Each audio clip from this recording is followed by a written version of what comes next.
Saksakalyan gunarnavasya Vande Guru Sri Charanaravindan.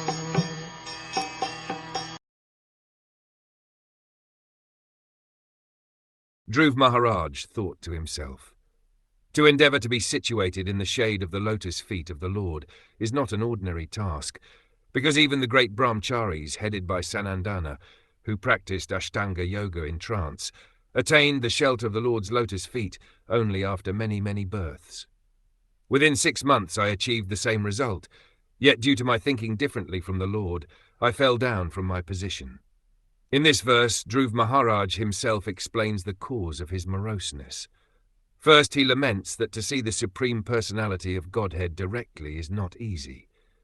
Even great saintly persons like the 4 celebrated brahmacharis, headed by Sanandan Sanandan, Sanak, Sanatan and Sanat Kumara, practiced the yoga system for many, many births and remained in trance before getting the opportunity to see the Supreme Lord face to face.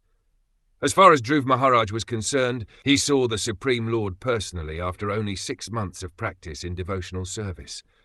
He expected, therefore, that as soon as he met the Supreme Lord, the Lord would take him to his abode immediately, without waiting.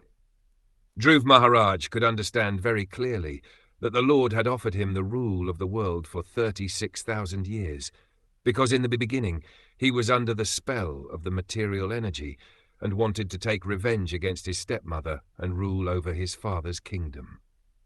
Dhruva Maharaj greatly lamented his propensity for ruling the material world and his revengeful attitude towards other living entities.